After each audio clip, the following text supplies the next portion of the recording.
안녕하십니까.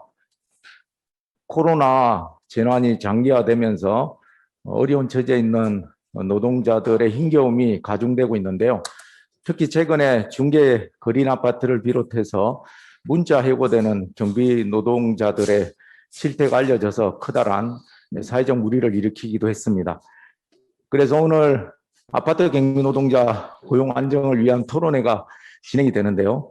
올 한 해 걸쳐서 가장 중요한 노동 이슈 중에 하나가 바로 아파트 경비 노동자 관련한 이슈입니다. 그래서 오늘 이 토론회에 많은 관심 부탁드리면서 시작하도록 하겠습니다. 오늘 토론회는 유튜브 천준호 TV에서 생중계되고 있습니다. 관심 있는 분들 많이 접속해서 같이 봐주시면 감사하겠고요. 토론회의 원활한 진행을 위해서 기본 상식이죠. 휴대전화는 전원을 꺼주시거나 진동으로 바꿔주시면 감사하겠습니다. 일단 오늘 내빈 소개 먼저 드리고 그런 다음에 개회사 축사를 듣고 본 토론회 발제 토론 순서 이렇게 이어가도록 하겠습니다. 그러면 거두절미하고요. 시간 관계상 제가 좀 빠르게 진행하겠습니다. 우리 천준호 의원님이 오늘 토론의 좌장이신데 모시고 개회사 듣도록 하겠습니다. 단상 앞으로 나와주시면 고맙겠습니다. 네. 앞에 나가서는? 예, 이쪽으로 나와서 해주시면 되겠습니다. 또 박수 한번 보내주시죠. 네.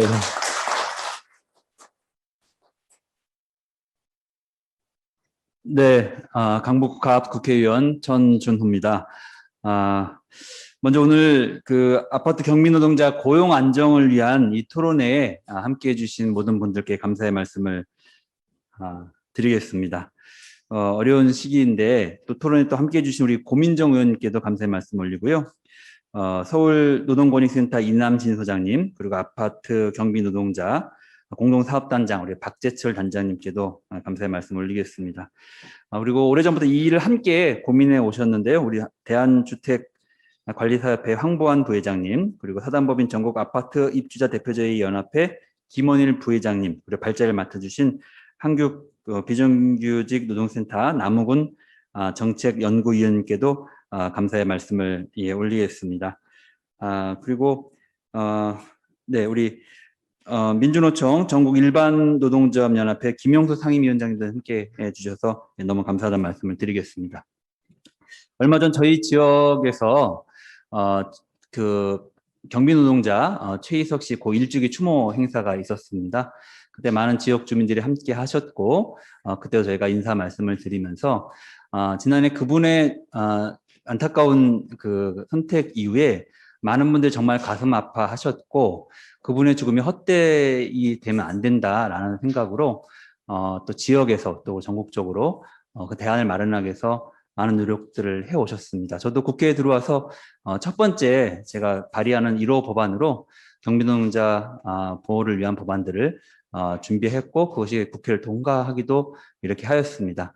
하지만 이게 법 제도만으로는 경비노동자의 삶과 고용안전, 현실을 개선하는 데는 아직 많은 과제가 남겨져 있는 것 같습니다. 법 제도와 더불어서 우리 사회를 구성하고 있는 각 분야에 계신 우리 주민, 그리고 주택관리사, 그리고 경비 노동자, 그리고 관계 기관들에 계신 분들의 인식이 함께 또 변화하고 발전해야만 이 문제의 해법을 찾게 되지 않을까 생각을 합니다. 오늘 이 자리는 그 관계되어 있는 이해관계자 그리고 행정관청에서 근무하시는 분들이 함께 터놓고 이야기하면서 이 문제의 근본적인 해법을 좀 찾아가는, 그리고 경비노동자의 고용 안정을 이룰 수 있는 서로의 이해관계를 확인하고 또 조정하는 그런 사회적 대화의 장이 되었으면 하는 바람을 오늘 자리가 마련되었다는 말씀을 드리겠습니다. 서로 존중하면서 함께 속 이야기를 많이 나누는 그런 자리가 되었으면 좋겠습니다. 오늘 함께 해주셔서 너무 감사합니다. 고맙습니다.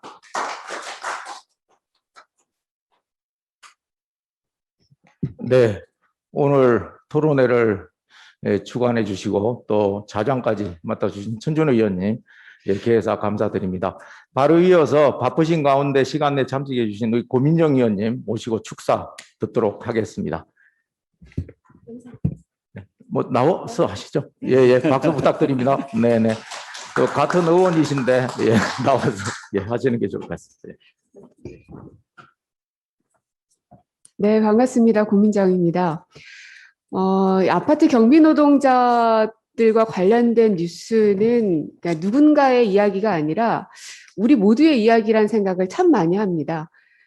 이제 저희 지역에도 아파트들이 많이 있고 또 노후화된 아파트가 많이 있는 곳일수록 이 경비 노동자의 고용 문제가 늘상 같이 이제 묶여서 다니고 있는데 아파트에 살고 계시는 분들의 연배나 또 경비노동 일을 하고 계시는 분의 연배나 비슷한 것들을 보면서 또 제 아버지 생각도 나고 시아버지 생각도 나고 그래서 우리 모두의 일이구나 하는 생각이 듭니다.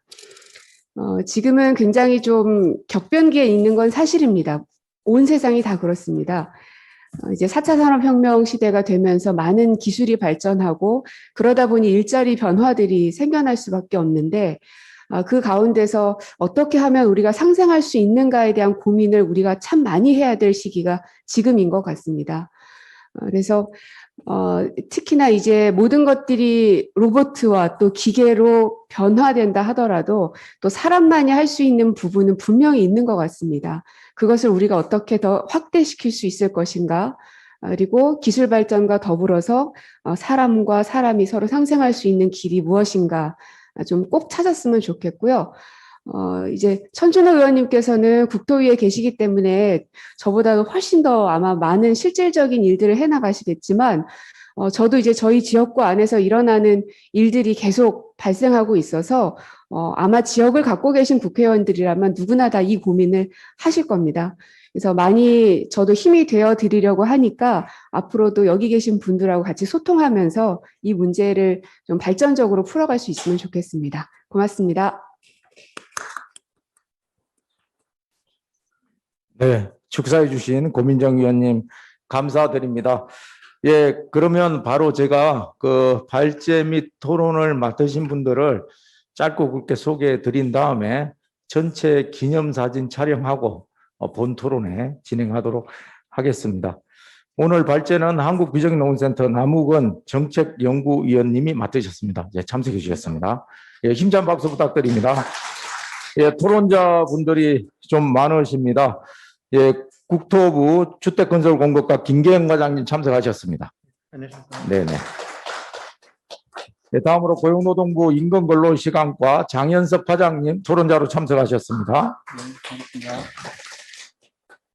예, 경찰청 범죄예방정책과 양영우 과장님 토론자로 참석해 주셨습니다.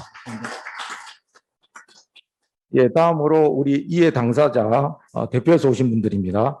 김원일 사단법인 전국 아파트 입주자 대표회의 연합회 수석 부회장님 참석하셨습니다. 반갑습니다.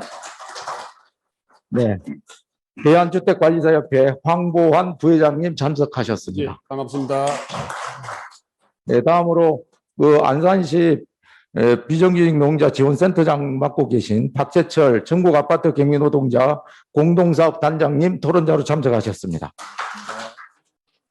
네, 그리고 전국 민주일반노조 김영수 상임위원장님 참석하셨습니다. 네, 그 외에 그 아파트 공동사업단 우리 안성기 집행위원장님을 비롯한 여러분들 함께 배석해 주셨습니다. 예, 그러면 마지막이에요. 예. 예, 순서가 바뀐 것 같습니다. 기념사진 촬영은 맨 마지막에 하도록 하겠습니다. 예, 그러면 지금부터 본 토론회 진행을 하도록 하겠습니다. 천준호 의원님께서 진행해 주시겠습니다. 네, 오늘 토론회 자장을 맡은 천준호 의원입니다. 그 아파트 경비 노동자 고용 안전을 위한 오늘 토론회는 그 업무 범위 현실화 및 감시 단속적 근로 문제를 중심으로 진행할 예정입니다. 올해 10월로 예정되어 있는 공동주택관리법 그 시행령 개정을 앞두고 그 아파트 경비 노동자 고용 불안 문제가 지금 대두될 그런 가능성이 높아서 이 문제를 해결하기 위해서 오늘 자리가 마련되었습니다. 업무 범위를 명확히 하는 문제, 또 그렇게 함으로써 발생할 수 있는 감시 단속적 근로 승인 문제, 이 문제를 어떻게 해결할 것인가에 따라서 우리 경비 현장에서 활동하시는 경비 노동자들의 고용 안정 문제가 또 직결되는 문제일 거고, 또 그 해결 방안에 따라서는 근무 환경과 처우에도 직결적인 문제가 되기 때문에 그 문제를 어떻게 풀 것인지에 대해서 각 분야에서 활동하고 계신 또 우리 노동부라든지 우리 국토교통부 또 경찰청의 우리 담당 과장님들이 함께 나오셔가지고 그 부분 해결 방안을 함께 모색하는 사회적 대화의 자리가 지금부터 시작되도록 하겠습니다.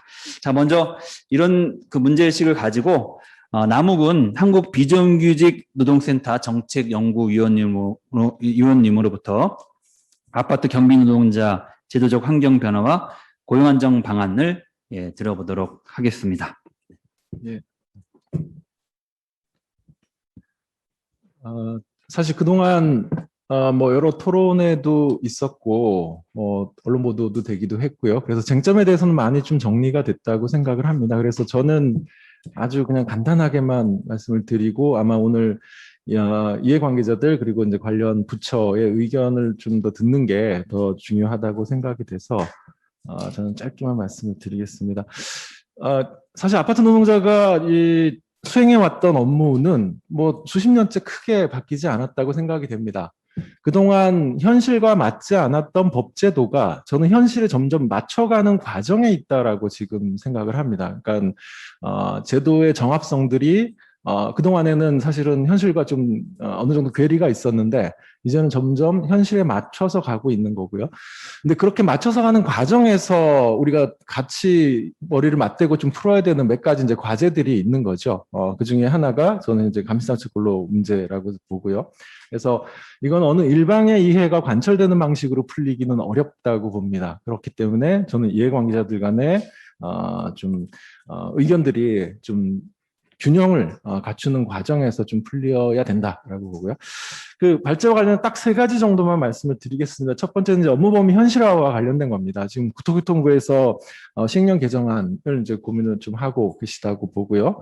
뭐 그동안 해왔던 뭐 청소, 분리수거, 뭐 택배, 그다음에 주차 관리 뭐 이런 업무들은 아마 대체로 포함해서 생각을 하고 계신 것 같고. 관리사무소 행정지원 업무에 대해서는 조금 이제 검토를 좀 하고 계신 것 같습니다. 저는 뭐 이거는 사실은 아파트 경비원들이 그동안 해왔던 거를 그냥 인정해주는 수준이면은 딱 좋다라고 봅니다. 그리고 이게 또 다른 어떤 분쟁을 일으키지 않는 쪽으로 되는 게 좀 필요하다. 그래서 저는 업무 범위의 경계를 설정한다, 업무의 양을 설정한다라고 접근하기보다는 저는 이 시행령 개정은 사실은 그동안 해왔던 일들을 사회적으로 인정해주는 의미가 훨씬 더 크다라고 봅니다. 그래서 여기서 너무 의욕적으로 막 새로운 기준을 설정하거나 이렇게 접근하시는 것은 저는 오히려 여러 가지 또 다른 어떤 생각지 못했던 부작용이나 그동안 하지 않았던 업무를 더 부여를 하거나 아니면 했던 업무 중에 너무 많이 이렇게 줄이거나 이제 옮기게 됨으로써 인적 변화, 노동자 인적 구성의 변화가 생기거나 이런 문제들이 생길 수 있기 때문에 이제 그런 것들만 조금 주의하면서 접근하면 되지 않을까라는 거고요. 노동자들 입장에서도 저는 이 업무 범위 설정 문제는 조금 유연하고 좀 여유 있게 좀 접근하는 게 필요하다. 너무 막 이 요구가 명확하거나 그럴 필요도 저는 없다고 보고요. 저는 차라리 앞으로는 중장기적으로는 그 아파트 경비 노동의 직무를 개발하고 직무 업무 범위를 조금 더 넓히고 그 관리 서비스 질을 높이는 쪽으로의 노력들이 좀 필요하다라는 생각입니다. 그래서 그런 측면에서 좀 업무 범위 현실화 문제를 좀 접근하는 게 필요하다라는 거고요. 두 번째는 역시나 이제 감시적 근로 승인 문제입니다. 저는 사실은 이거는 그동안 제도로 있었는데 그 제도가 사실 제대로 관리가 되지 않고 상당 부분 방치되어 왔다라고 보고요. 여기에 대한 어떤 개선의 요구는 계속 있었습니다. 근데 이제 그게 잘 반영이 안 되다가 뭐 경비업법 위반 논란과 이런 일련의 공동주택관리법 개정과 이런 일련의 과정을 거치면서 이제는 더 어떻게 피해가거나 방치할 수 없는 수준에 왔다라고 보고요. 그래서 뭐 발제문에서도 내용이 되고 아마 뭐 제도의 내용은 다 아실 거라서 추가로 설명 안 드려도 될 것 같고 감시적 근로로 승인을 받느냐 안 받느냐에 따라서는 어쨌든 연장근로수당, 휴일근로수당 지급이 딱 걸려 있기 때문에 계산을 해보니까 아주 그냥 일반적으로 24시간 체류를 할 때 그중에 10시간은 휴게 시간으로 잡고 나머지 14시간을 일한다고 해서 딱 계산을 해보니까 승인을 받았을 때 안 받았을 때 임금이 38% 정도 차이가 납니다. 한 75만 원 정도 되는 거고요. 사실은 이거는 입주민들이 또 감당하기 어려운 수준인 거죠. 그래서 그러면 실제로 이게 그러면 다 아파트 경비노동자는 다 감단이 아닌 걸로 봐야 되느냐에 대한 의견 차이는 조금씩 있을 수 있습니다. 그리고 단지 특성에 따라서 관리 업무 범위의 차이가 있기 때문에 일률적으로 딱 이렇게 볼 수는 없다고 보는데요. 그리고 지금까지 사실은 거기에 해당되는 판례는 없습니다. 발제문에 뭐 좀 참고할 수 있는 판례를 좀 소개해 놓긴 했는데요. 5쪽에 있는 건데요. 이건 이제 페인트 공장의 야간 경비원 사례입니다. 대법원 판례가 나와 있는 거고요. 5쪽 하단부에 이제 소개한 건데, 그래서 여기서는 이제 감시적 근로에 해당된다라는 판결입니다. 근데 이 야간 경비원이 경비 업무 이외의 일들도 좀 했는데 그건 자발적으로 한 것이고 뭐 상자가 시켜서 한 업무는 아니었다라는 거죠. 그런 측면에서 봤을 때 이거는 감시적 업무 범위에서 벗어난 것으로 보기는 힘들다. 그렇기 때문에 감시적 근로에 해당된다라는 겁니다. 그러니까 여기서 대법원에서는 이 판결을 하면서 어쨌든 업무를 수행하게 된, 그러니까는 방범 업무 이외의 관리 업무를 수행하게 된 배경, 그 경위, 빈도, 그러한 업무가 회사 지시에 의한 것인지 아닌지라는 이런 구체적 사실관계를 고려해서 감시적 근로에 해당되느냐 안 되느냐를 판단을 했다라는 거죠. 아마 이후에도 이런 이 감시적 근로 승인 문제 효력에 대한 법적 다툼이 생기면 어쨌든 이런 대법원 판례에서 얘기했던 기준으로 아마 가게 될 공산이 크고, 제가 보기에는 공동주택관리법에서도 어쨌든 관리 업무를 공식적으로 인정을 하는 쪽으로 제도가 바뀌었기 때문에 분쟁이 생길 경우 감시적 근로로 보지 않는다, 감시적 근로 승인 효력이 없다라는 판결이 나올 가능성이 훨씬 크다고 봅니다. 근데 이제 사실은 법원 판결에 현실의 문제를 맡기는 것은 사실은 이해관계자들의 어떤 문제 해결 능력이 없다라는 걸 인정하는 것밖에 안 되고, 현실의 일정한 혼란들을 우리가 감수할 수밖에 없기 때문에 저는 이게 법원 판결로 가기 전에 정책적으로 이 문제를 좀 해결해야 된다. 그래서 제가 세 번째 드리고자 하는 말씀은, 어쨌든 이런 그동안 이제 휴게 시간 사용에 대한 대법원 판례 몇 번 나왔었죠. 그래가지고 뭐 올 초였나요? 압구정동 현대아파트에서도 한 7억 정도의 임금체불을 이제 지급해라라는 판결이 나오기도 했죠. 그런 휴게 시간 사용에 대한 시비 문제, 감시적 근로 승인에 대한 어떤 시비 문제, 이런 법적 다툼을 제거하는 쪽으로 노동시장 정책이 좀 추진될 필요가 있다라는 거고요. 그런 측면에서 저는 노동시간 단축과 그걸 기본으로 하는 어떤 교대제 개편이 굉장히 중요한 해법이 될 수 있다라고, 아마 고용노동부에서도 이제 거기에 대한 계속 그 사업들을 계속 모색을 하고 계신 것으로 알고 있습니다. 그래서 저는 뭐 아마 고용노동부에서도 교대제 개편과 관련된 가이드라인이 조만간 나올 거라고 생각을 하는데, 그동안 저희 경비노동자 사업단에서도 그런 논의들을 좀 많이 했었습니다. 그래서 17쪽에, 발제문 17쪽에 교대제 개편이 좀 앞으로 이런 방향으로 돼야 되지 않겠냐, 이런 기본적인 모델들을 좀 우리가 고려할 수 있다라고 해가지고 좀 정리를 한 겁니다. 저는 교대제 개편의 기본 방향은 말씀드린 대로 이제 감시적 근로 승인 효력 문제나 휴게 시간 사용에 대한 어떤 법적 다툼을 제거하는 쪽으로 가야 된다. 두 번째는 임금과 고용을 좀 유지를 하자, 노동자들의. 그리고 관리비가 인상되지 않도록 관리비 인상을 최소화하는 형태로 해야지 또 입주민이 수용하기 때문에 이러한 원칙들을 토대로 해서 교대제 개편이 일어나야 된다라는 거고요. 구체적인 형태로는 경비원과 관리원을 아예 분리시켜서 운영하는 방안이 있을 수 있고, 아예 관리원으로 전환하는 방식이 있을 수 있습니다. 그래서 경비원과 관리원으로 이원화했을 때는 경비원은 감시적 근로를 적용하고 관리원은 이제 적용하지 않는 일반 노동자로 되는 거죠. 그리고 전원 관리원으로 전환했을 때는 이제 감시적 근로로 인정하지 않고 그냥 일반 노동자로 해서 저는 근무 체계를 설계할 필요가 있다. 그리고 이렇게 노동 시간을 설계하다 보면 임금 수준을 좀 유지하면서, 그래서 곧 이제 관리비 인상을 억제하면서도 얼마든지 모델 운영이 가능하다라는 겁니다. 그래서 저는 이게 이제 단지별로 알아서 이렇게 하게 두면은 굉장히 여러 가지 분쟁이 생길 수 있습니다. 그래서 저는 좀 행정이 좀 적극적인 역할을 통해서 좀 질서 있게 이런 개편들이 일어날 필요가 있고, 그래서 노동자와 입주민의 이해관계를 좀 절충하는 형태로 균형을 맞추는 형태로 좀 질서 있게 이런 교대직 개편을 하자라는 거고요. 그래서 저는 행정의 역할이 굉장히 중요하다고 보고, 우선적으로는 저는 고용노동부, 국토교통부와 그다음에 이제 지자체가 좀 같이 결합해서 이런 사업들을 하는 게 필요하다. 그리고 이거는 중장기적으로 추진해야 될 사업이 아니라요. 올해 하반기 그리고 내년 요 정도의 저는 기본 방향을 현장에 이렇게 좀 확산될 수 있는 기본 흐름들을 좀 형성을 해야 된다라고 봅니다. 그래서 좀 여기에 대해서 좀 사회적인 좀 관심이 좀 적극적으로 좀 기울여졌으면 좋겠다라는 생각입니다. 예, 이상입니다. 네. 아유, 아주 정말 방대한 분량인데 어떻게 이렇게 짧은 시간 안에 요약해서 말씀을 잘해 주셨습니다. 아주, 예.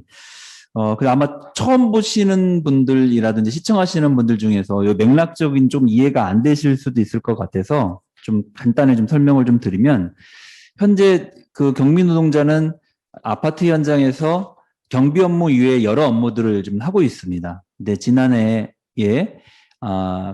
재작년이죠. 재작년에 문제 제기가 좀 되면서 경비 노동자는 경비 업무만 해야 된다. 그렇지 않은 업무를 하면 단속의 대상이 될 수 있다라고 경찰청에서 각 아파트 단지에 공문도 보내고 이렇게 미리 예고를 이제 하게 되는 일이 벌어졌습니다. 그래서 경비 노동자가 실제로 하고 있는 업무하고 실제 법으로 할 수 있는 업무가 차이가 생기다 보니까 그에 따른 대량 해고의 가능성이 높아지게 된 겁니다. 그래서 작년에 공동주택법을 개정을 해서 아파트 그 공동주택에서 근무하는 경비 노동자는 경비업법에서 지정한 업무 이외에 업무를 할 수 있도록 하는 조항을 이제 새롭게 신설을 이제 법을 개정을 하게 된 것입니다. 그에 따라서 이 법이 본격적으로 시행되기에 앞서서 국토교통부를 중심으로 그럼 경비 노동자가 할 수 있는 업무는 어디까지냐, 그 업무 범위를 정하는 작업을 지금 하고 있는데요. 그 업무 범위가 정해지는 것에 따라서 감시 단속적 근로 승인 여부가 이제 결정되게 됩니다. 그동안은 경비 노동자는 24시간 근무를 하면서 맞교대를 이렇게 해오셨는데, 그럼에도 불구하고 저임금이 가능했던 것은 감시 단속적 근로 승인을 받은 노동자였기 때문에 휴게 시간에 대한 임금, 그리고 기타 여러 이제 임금에서 이미 배제가 빠지는 것으로 인해서 저임금으로 고용할 수 있는 그런 환경에 있었던 것입니다. 근데 만약 이번에 기타 업무가 정해지고 그에 따라서 그것이 공식화 되게 되면 감시 단속적 그 근로 승인이 바뀔 수도 있다라고 하는 가능성이 지금 예상이 되고 있기 때문에, 그럴 경우에는 경비 노동자의 임금이 대폭 상향이 되고, 그렇게 되면 현장에서 경비 노동자와 관련된 고용에 문제가 생길 수 있다, 불안이 발생할 수 있다라고 하는 걱정이 또 한편에서 있는 겁니다. 한편에서는 경비 노동자의 처우, 그리고 기본적인 인간적인 노동 환경을 확보하는 문제가 필요하고, 또 다른 한쪽에서는 경비 노동자가 자기의 일터를 잃지 않고 고용이 안정되는 문제가 한편에서는 좀 필요하게 된 그런 상황이 된 겁니다. 그래서 이 문제를 어떻게 잘 풀어야 될 것인가에 대한 고민으로부터 오늘 자리가 시작되었는데, 좀 전에 그 과정을 쭉 설명해 주셨고, 거기에 대한 대안으로 몇 가지, 세 가지 모델을 이렇게 제시를 해 주셨습니다. 그래서 퇴근형 격일제 근무 모델, 그리고 경비원과 관리원을 이원화하는 모델, 그리고 전원 관리원으로 전환하는 모델, 이 세 가지 모델을 제시해 주셨습니다. 이 모델의 기본 전제는 현장에서의 인건비 부담이 가중되지 않도록 하는 것, 그리고 근무 환경이나 이런 것들은 전보다 더 개선될 수 있도록 하는 것. 그래서 아파트 주민들의 부담은 최소화하고 경비 노동자의 고용 안정과, 그리고 또 일자리 환경, 노동 환경은 좀 개선하는 것을 염두에 둔 세 가지 모델이라고 볼 수가 있겠습니다.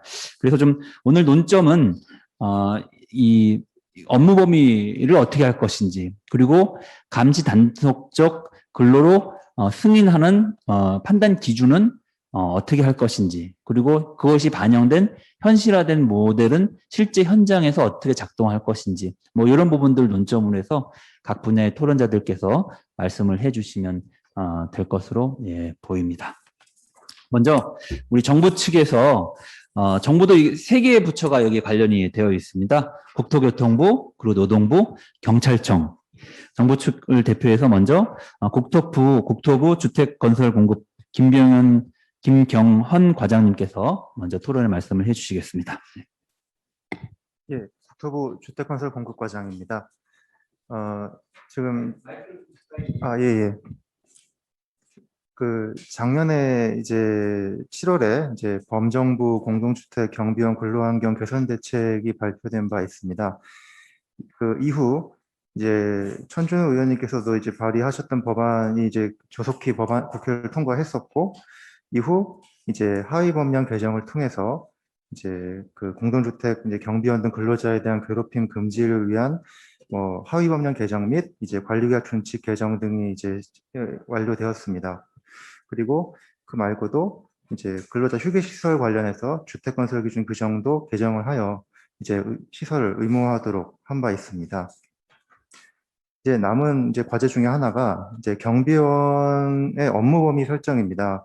경비업법과의 충돌을 이제 해소하고 이제 그동안 이제 이행돼 왔던 이제 현장에서 있었던 업무들을 정비하기 위한 업무 범위 설정을 위한 하위법령 개정을 추진 중입니다.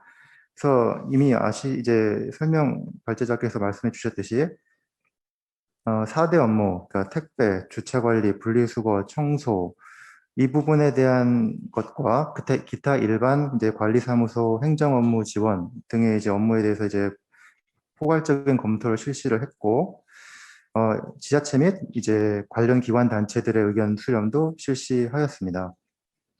대체로 이제 지자체들은 이제 4대 업무 외에 이제 현실적인 부분 그 입주자들의 불편을 감안하여 행정 업무 지원 또는 뭐 층간소음이나 민원 접수 등의 일부 업무를 추가하자는 의견을 이제 제출을 했고, 입주자 단체들에서는 이제 기존에 이제 경비원들께서 하시던 업무들을 계속 이제 유지하도록 하자는 의견을 내셨습니다. 반면 이제 경비협회에서는 이제 택배 등 이제 핵심 이제 4대 업무만 이제 한정적으로 허용하자는 의견이었습니다.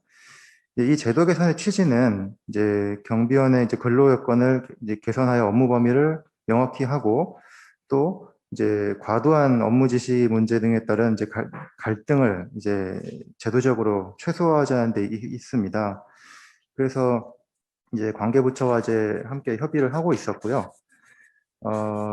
큰 방향은 이제 경비원 본연의 경비 업무와 관련성이 낮은 관리사무소 보조 업무는 원칙적으로 이제 제한하는 방향으로 검토하고 있습니다. 일단 지금 다른 감시적 근로자 승인 문제라던가 근로체계 개편 등의 다른 현안들의 이제 첫 번째 단추이기 때문에 이 제도 개선에 대해서는 조속히 이제 입법 예고를 실시해서 혼란을 좀 최소화하고자 하고 있습니다.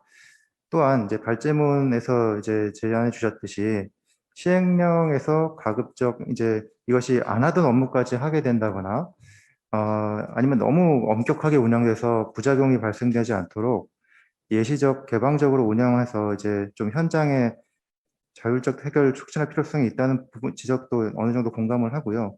이 부분에 대해서도 계속적으로 이제 관계기관과 협의하도록 하겠습니다. 네, 이상입니다. 네, 예시적 개방적 규정에 대해서 그렇게 좀 너무 이제 제한적으로 명시적으로 하는 것보다는 현장의 상황에 맞게끔 융통성 있게 적용할 수 있도록 하는 게 좋겠다, 이런 취지의 말씀 공감한다, 이런 얘기 해주셨습니다. 자, 그럼 우리 경찰청의 우리 양영호 과장님께서 다음 토론 좀 이어주시겠습니다. 네. 네, 경찰청 범죄예방 정책과장 양용호입니다. 경찰청에서는 그간 공동주택 경비원이 경비 업무 외에 청소, 분리수거와 같은 업무를 오랜 기간 동안 해온 현실을 반영해서 고용 안정을 보장하고 또 이와 함께 경비원의 인권 보호와 입주민의 안전 확보가 균형을 이룰 수 있도록 업무 범위를 정해야 한다는 데 적극 공감하고 있습니다. 이에 따라 경비업체 소속 경비원은 경비업법 제7조 5항에서 경비 업무 외에 다른 업무를 수행할 수 없음에도 불구하고 공동주택 경비원에 대해서는 청소, 분리수거 등을 할 수 있도록 국토부와 함께 공동주택관리법에 예외 규정을 신설한 것입니다. 발제자께서도 말씀하신 바와 같이 경비원 업무 범위와 관련해서 당사자 간 분쟁의 소지가 없도록 해야 하고 경비원이 감당하지 않아도 될 업무를 제한 없이 전가하거나 또는 너무 많은 제한을 가해서 아파트의 현실을 반영하지 못하는 결과가 발생해서도 안 된다고 생각을 합니다. 그간 경찰청에서는 국토교통부와 함께 공동주택관리법 시행령에 담을 경비원의 업무 범위에 대해서 논의를 해왔습니다. 한국 비정규직 노동단체 네트워크 실태 조사에서 밝힌 공동주택 경비원이 가장 많이 수행하는 청소, 분리수거, 주차관리, 택배 물품 보관 이 4가지에 초점을 맞춰서 의견을 냈고요. 이 중에서 주차관리와 택배 물품 보관 업무에 대해서는 그간 경찰청에서 공동주택 경비원이 위험 발생을 방지하기 위한 범위에서 수행한 경우 경비업법상의 경비 업무에 포함되는 것으로 해석하고 적용해 왔습니다. 하지만 여전히 현장에서는 주차관리와 택배 물품 보관이 경비 업무에 포함되는 것인지 혼선이 있으므로 이번 기회에 시행령에 경비원이 할 수 있는 경비 업무로 명시하면 도움이 될 것으로 보입니다.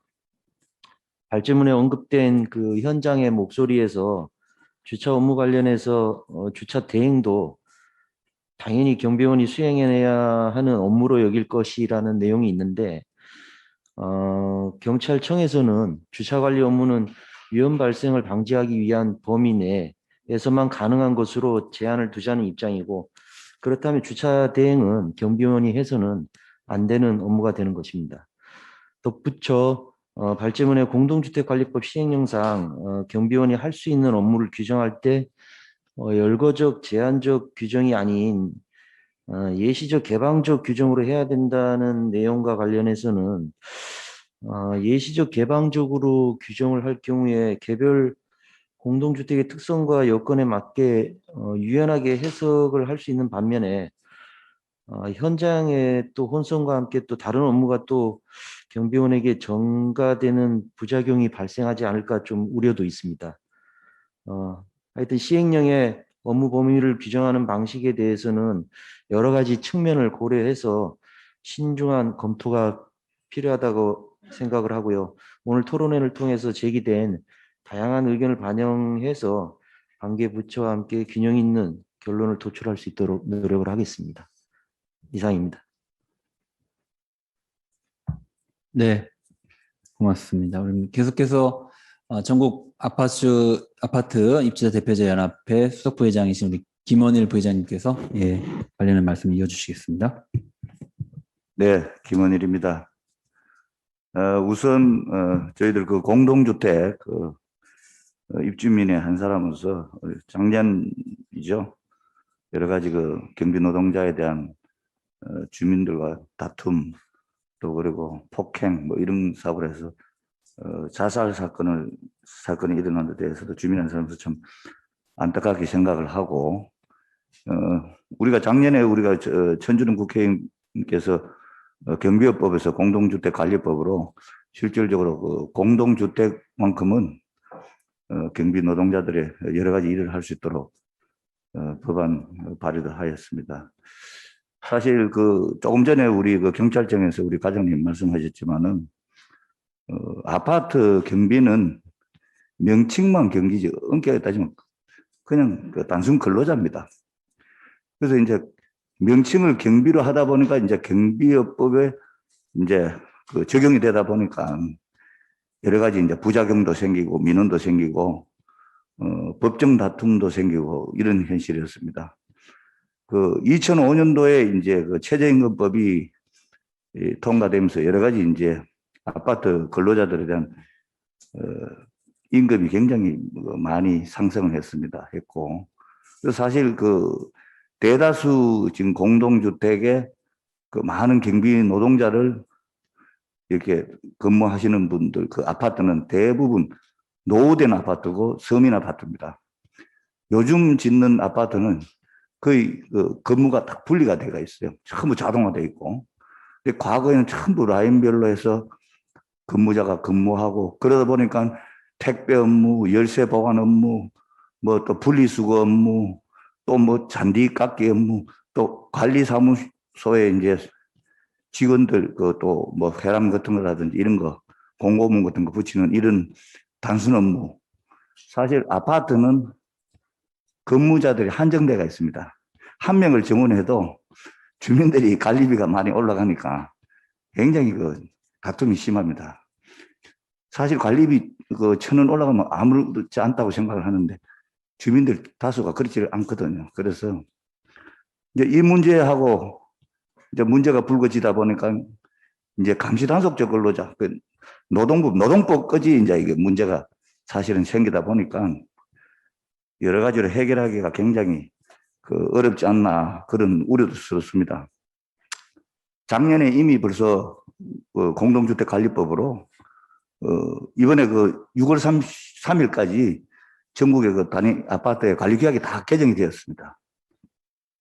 거기에는 경비 노동자에 대한 적정한 보수 지급하고 처우 개선과 인권을 존중하고 아파트 근로자의 업무 이외에 부당 지시를 하거나 명령을 해서도 아니 되고 공동주택 근로자는 업무 이외에 부당한 지시 명령을 거부할 수도 있도록 이렇게 관리규약에 이미 이제 다 명시가 되어 있습니다. 그런데 너무 이제 공동주택에 대한 이 사적 자치에 대한 법의 잣대로 너무 간섭을 많이 하다 보면은 나름 또 부작용이 생길 수가 있습니다. 그래서 지금 현재 그 저희들 단체에서 파악한 바로는 한 30만 명 이상이 이제 근무를 하고 있는데 대다수가 고령자입니다.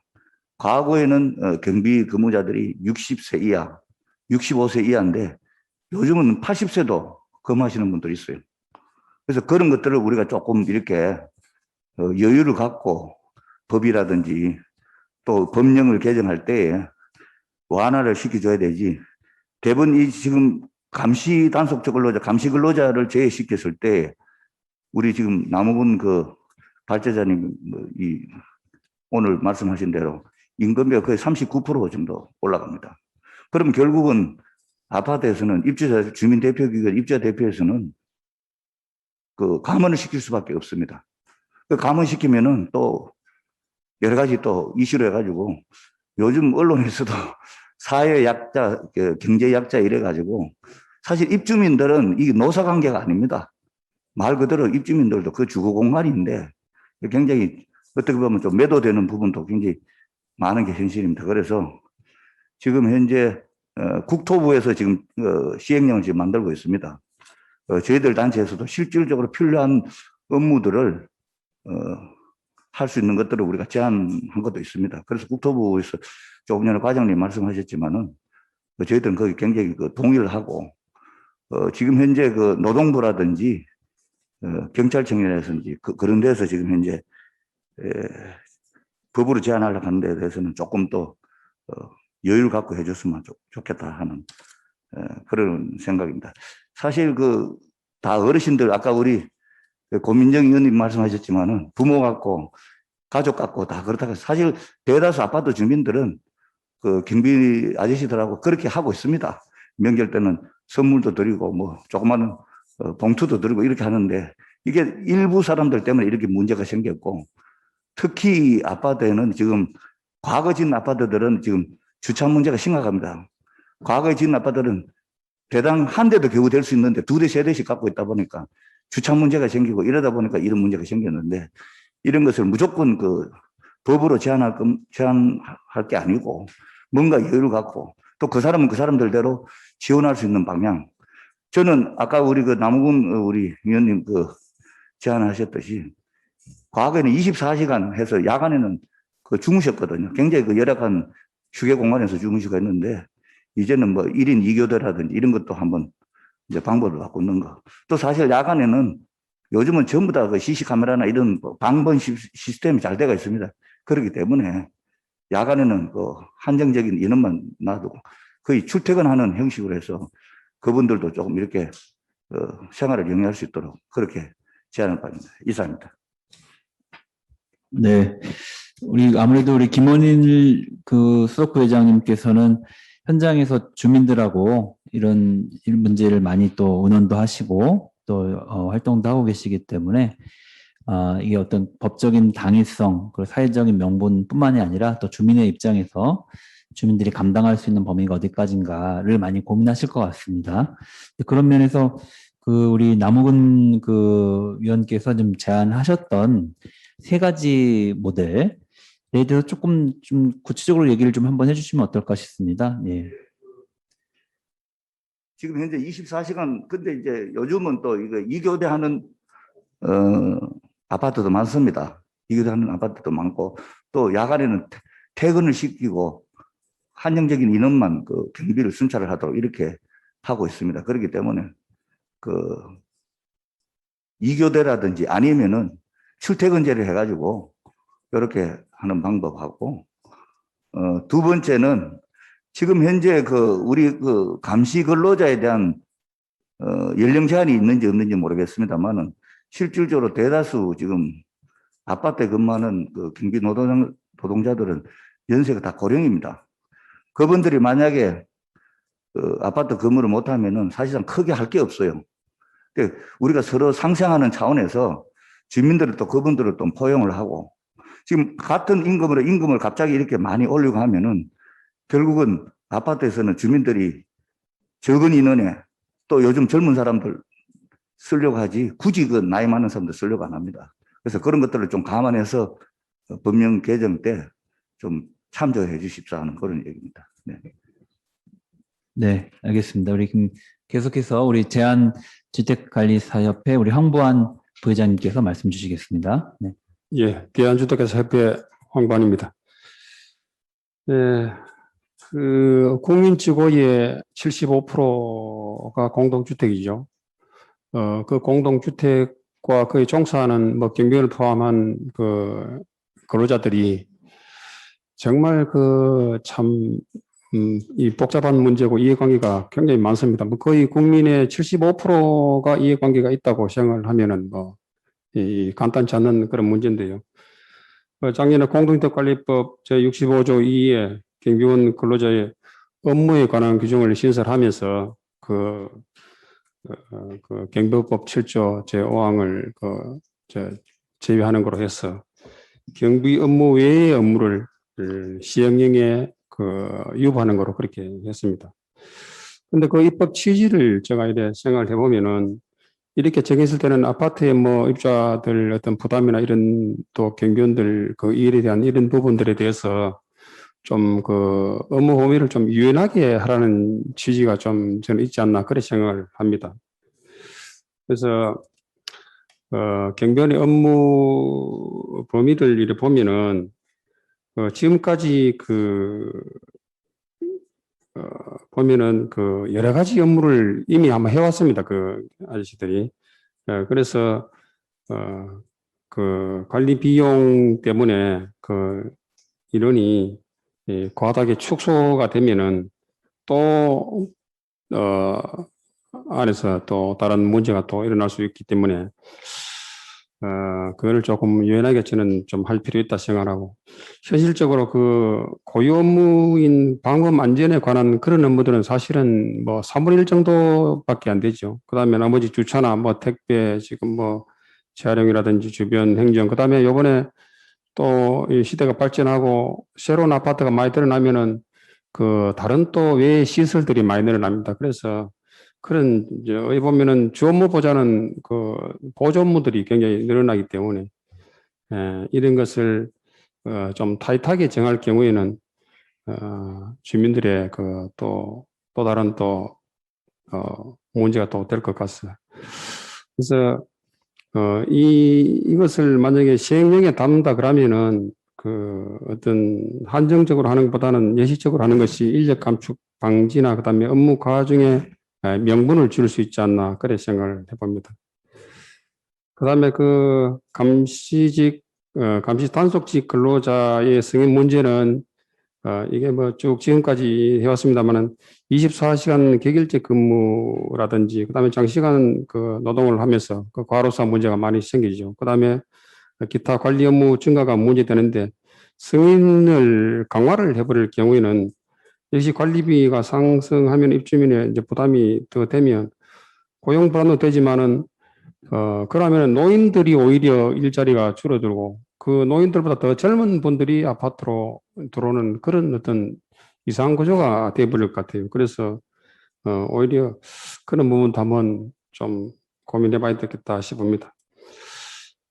감시 단속직 근로자의 적용 제외 승인 논의는 이게 그 업무 형태 변화나 이런 데서 오는 것이 아니고 법령에서 인정한 것으로 되기 때문에 이 공동주택 업무의 특수성을 고려해서 일반 사업장과 달리 정할 필요가 있다 그렇게 생각을 합니다. 그래서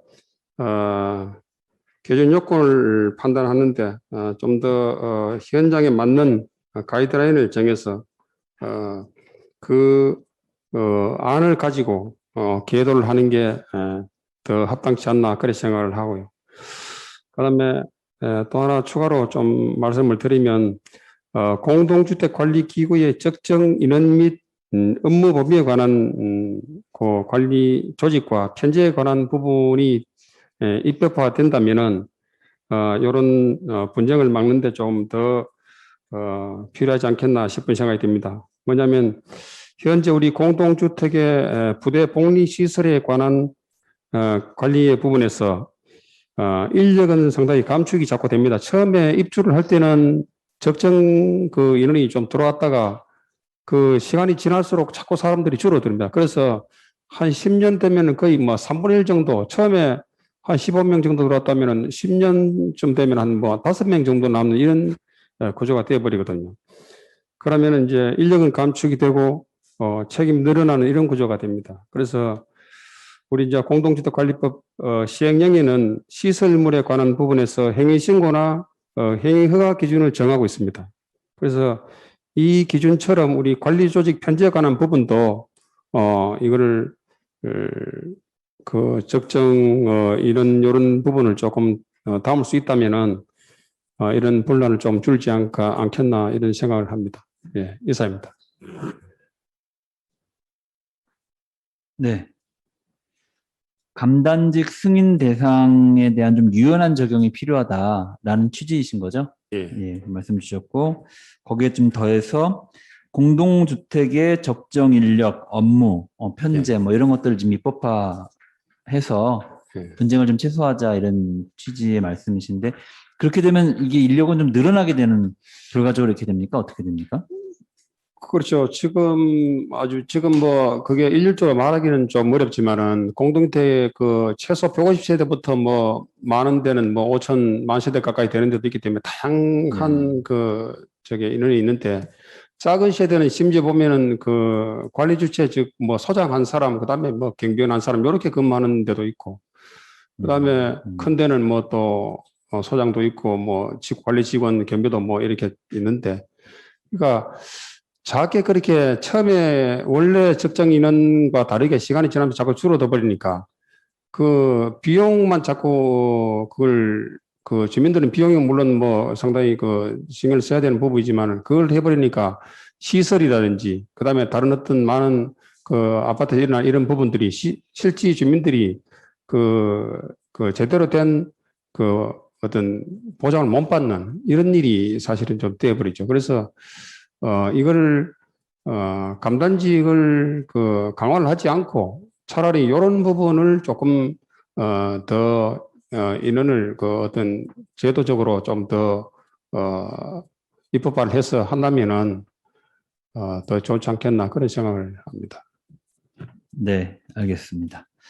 자, 계속해서 토론 듣도록 하겠습니다. 우리 박재철 전국 아파트 경비 노동자 공동사업단 대표님께서 말씀해 주시겠습니다. 네. 그 두 가지 업무 범위와 감단 적용 문제의 관계에 대해서 우리 전준호 의원님 잠깐 요약을 해주셔서 잘 이해를 하실 거라고 보고요. 사실은 두 개 다를 잡으면 좋은데 이 두 개 다가 잡기가 쉽지 않습니다. 업무 범위를 넓혀 놓으면 감단이 적용이 안 되는 게 원칙이 되기 때문에 이게 사실 쉽지 않은 문제인데, 그런데 또 하나는 이제 고용 문제가 같이 걸려 있습니다. 그래서 저희가 여기서는 하나의 어떤 결단을 내는 뭐 이런 방법들을 택할 수밖에 없지 않겠느냐 하는 고민이 있고요. 업무 범위부터 간단하게 말씀드리겠습니다. 아까 말씀하셨던 대로 업무 범위는 아파트 규모, 연식 등등에 따라서 상당히 다양하게 지금 벌어지고 있고, 30% 정도 이외에 저희 사업단에 조사한 걸 보면 70% 정도는 기타 경비 업무 이외의 업무를 수행하고 있습니다, 이미. 그래서 이 업무 범위를 우리가 강력하게 정해서 업무를 만약에 다 줄여버린다면, 그러면 이제 실제 그 유인 업무, 유인 경비 업무를 쓸 필요가 있겠느냐 하는 문제까지 이제 대두될 수 있어서, 이 문제에서는 좀 저희가 유연하게 업무 범위를 인정할 필요가 있겠다, 이런 고민이 있습니다. 그런데 무작정 다 받아들이긴 좀 어렵기 때문에 몇 가지 기준과 원칙을 잡으면 좋겠다, 이렇게 고민하고 있고요. 아까 말씀하셨던 대로 첫 번째는 경비원이라고 한다면 경비 업무와 관련된 업무의 연관성을 하나의 원칙으로 좀 고민했으면 좋겠다, 이렇게 제안드리고요. 두 번째는 그 공동주택의 공유 공간이나 공유 시설에 대한 업무로 좀 국한시켰으면 좋겠다. 그러니까 예를 들면 뭐 그렇지는 않은데요. 혹 가다가 보면 뭐 개인 그 주택 안에 형광등이나 뭐 시설물이나 이런 거에 대한 업무까지도 요구하시는 분들이 있을 수 있어서 이 기준은 좀 명확히 하면 좋겠다, 이런 거고요. 세 번째는 그 상호 법적 충돌이 좀 없었으면 좋겠습니다. 예를 들면 그 주택 관리사, 그러니까 관리 업무에서 해당하는 뭐 입주민들의 서명이나 이런 관리 업무들을 가끔씩 이제 경비원들이 하는 경우가 있습니다. 근데 이거는 그렇게 아마 시행될 경우에는 불법 파견이 될 소지가 높습니다. 그래서 그런 법 충돌이 좀 없게 하는 범위에서 공공적 업무를 수행하게 하면 좋겠다, 이렇게 제안드리고요. 마지막으로는 이게 이제 사실 뭐 김원일 회장도 말씀하시고 다 말씀하셨는데, 경비 노동자를, 공동주택 경비 노동자를 어떻게 볼 거냐 하는 문제입니다. 경비원으로 볼 거냐 아니면 주택 관리사로 볼 거냐 하는 문제인데요. 장기적인 입장에서는 그 공동주택 관리 업무를 하는 사람들의 영역으로 좀 중장기적인 고민을 하면 좋겠다, 이런 거고요. 이런 걸 하기 위해서는 그냥 어느 날 그냥 정했어 이런 게 아니라 지금 오늘 같은 이런 자리에 사회적 대화와 토론이 필요하지 않겠느냐, 이렇게 생각하고 있습니다. 이제 두 번째 뜨거운 문제는 감단 적용 문제인데요. 감단 적용은 이미 경비 업무 이외에 70% 다른 업무를 하고 있기 때문에 저희가 보기에는 이 작업 일지만 기록해서 가져가도 감단이 아닌 것으로 법원에서 판결 날 가능성이 농후하고, 더불어서 체불임금이 3년 동안 발생할 가능성이 거의 농후합니다. 그래서 이미 감단이 아니다라고 봐야 되는 상황인데 이걸 은폐해 왔다, 이렇게 봐야 되고요. 두 번째는 이제 대통령령에 의해서 그게 몇 가지 업무든 간에 아까 업무 범위가 정해지면 사실상 원칙적으로 감단이 아니게 되는 거죠. 근데 이걸 감단이 되게 하려면 이제 여러 가지 부작용이 생기는 건데요. 근데 감단 노동자가 경비 노동자만 있는가 하면 그렇지 않잖아요. 아파트 내에서도 이미 다양하게 있기 때문에 사실은 이 문제는 저희가 과감하게 오히려 원칙적인 입장을 분명히 할 필요가 있다. 이것을 계속 누춤으로 해서 시장의 혼란은 더 강화되고 있다고 보여집니다. 그러니까 아까도 남우근 의원님이 말씀하신 대로 대체적으로 한 70에서 80만 원 정도 감단 승인이 안 될 경우 24시간 지금 교대제 근무를 한다면 임금 상승분이 발생하는데, 이거를 지금 정부가 계속 미온적으로 얘기하거나 마치 감단을 승인할 것처럼 얘기함으로 해서 시장에서는 기대치가 있는 거예요. 근데 10월 21일 시행입니다. 이 시행 때 명확한 반응을 지금 시그널을 주지 않으면 시간이 얼마 남지 않은 상태에서 막바지에 그 혼란을 어떻게 할 거냐 하는 문제거든요. 그래서 저는 고용노동부가 이 문제는 좀 더 민첩하게 행정적인 대응을 해야 된다라고 말씀드리고 싶은 거고요. 그래서 오히려 그냥 어렵게 돌아가고 현장에서 어떤 불씨나 사법적 쟁점 이런 걸 만들기보다는 행정적으로 분명하게 먼저 선제적인 판단을 하고, 이것이 이렇게 진행된다라고 하는 것을 적극적으로 아파트에 계도하고 홍보하고, 그 다음에 저희가 제안했던 이제 그 교대제 근무나 고용 안정을 위한 컨설팅을 대대적으로 하고, 그리고 총고용을 유지하는 아파트에 대해서는 정부 차원의 일자리 안정 자금을 일정 기간이라도 지급하면서 그 완충 효과를 만들어줄 필요가 있다, 이렇게 좀 제안을 드립니다. 그래서 이 문제가 저는 또 하나의 측면에서는 지금 아까 말씀하셨듯이 60세에서 70세 초반에 고령 노동자들이 근무를 하고 있는데요. 지금 현재 근무 형태는 24시간 교대제 근무입니다. 물론 밤에 이제 한 5시간에서 많게는 6시간 정도 휴게 시간을 보장하고 있지만, 아파트 경비 노동자들이 휴게소를 가보셨으면 알겠지만 거의 정상적으로 잠을 자거나 수면을 취하기 좀 어려운 공간입니다.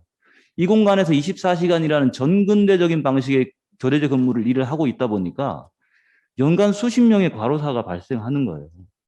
그래서 저는 이번에 감단 문제와 함께 교대제 근무 개편의 전반을 좀 과감하게 진행하면서 이 전근대적이고 반인권적인 노동 환경과 근무 제도를 개선하는 방향으로 가면 좋겠다. 이렇게 좀 제안 드리는 거고요. 다시 한번 말씀드리면 오히려 고용노동부가 빨리 입장을 분명히 해야 된다.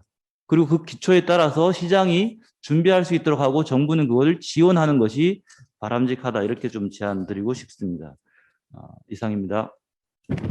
네, 우리 박재철 대표님께서 중요한 말씀 해주셨는데요. 24시간 교대제 근무제도 뭐 우리가 너무 사실은 그동안에 일상적으로 봐와서 당연하게 받아들이는데 사실상 사람이 감당하기에는 너무 힘든 노동 조건과 환경이다. 그래서 그런 문제를 다시 성찰하는 계기가 돼야 되고 이참에 그런 부분들을 좀 제도적으로 개선할 수 있는 계기가 됐으면 좋겠다. 이런 취지의 말씀이십니다.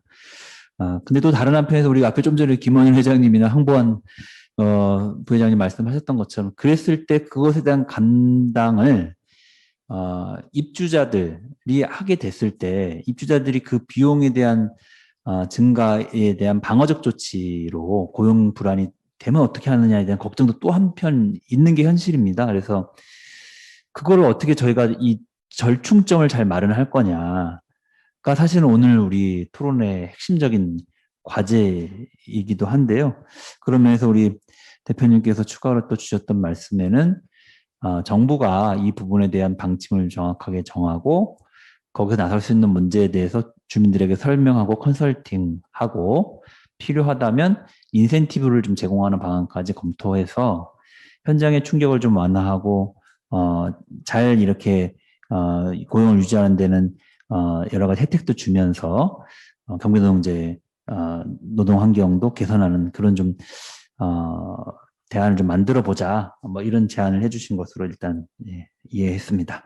자, 그럼 계속해서 우리 아이고 제가 성함을 놓쳤는데 우리 민주노총의 김영수 전국 민주 일반 노동조합 상임위원장님께서 토론해 주시겠습니다. 예, 그 토론문의 내용대로 진행은 하지 않고요. 여기서 뭐 많은 분들이 말씀하셨던 부분들을 듣고 즉석에서 좀 말씀드리는 걸로 하도록 하겠습니다. 일단은 주체가 전부 다 다르지만 공동으로 같이 인식하는 부분은 저는 존재한다라고 생각합니다. 그것이 아파트 노동자들이 그동안 운영되어 왔던 경비원법, 그다음에 공동주택관리법, 감시단속의 승인 문제, 이것이 실은 현장에서는 전부 다 불법으로 이루어졌었다. 그리고 현장에는 실은 경비원법에 따른 경비원의 업무보다는 실은 겸직의 업무가 중요한 업무로 자리 잡고 있다. 그리고 이것을 해결하는 것이 지금 우리한테 놓여진 과제다라는 부분에 대해서는 전부 다 공동으로 인식하는 것 같습니다. 그리고 그거에 따라서 감시단속에서 승인을 제외했을 때 인건비가 늘어나면서 입주자들한테 경제적 부담이 존재하고 그것이 해고의 문제로 발생하는 부분들까지도 저는 공동으로 인식하고 있다고 생각합니다.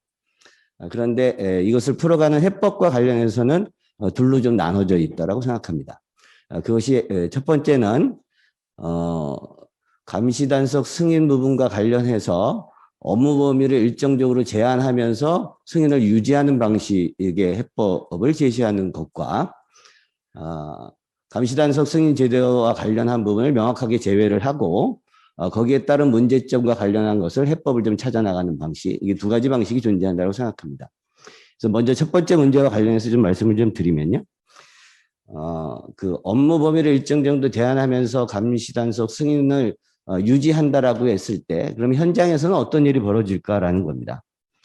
지금도 실은 현장에서는 3개월짜리 계약직들이 빈번하게 있습니다. 그것은 물론 경비 절감 차원에서의 부분과 또 한편으로는 현장에 있는 노동자들이 본인들의 얘기를 스스로 할 수 있는 부분들을 제고하는 부분의 내용을 담고 있습니다. 그것은 현실적으로 아파트 문제에 있어서 갑질의 문제로 또 나타나기도 하고요. 그래서 이런 부분들이 더욱더 제가 보기에는 심해질 것이다. 그리고 제한된 또 업무 범위도 실은 완전히 겸직 업무를 못하게 했을 때도 지금처럼 많이 늘어났는데 이후에는 그것이 제거될 것이냐? 저는 그렇지 않을 거라고 생각합니다. 그래서 이런 문제들을 실제적으로 좀 바꿔내는 방식으로 해야 되는 거 아니냐?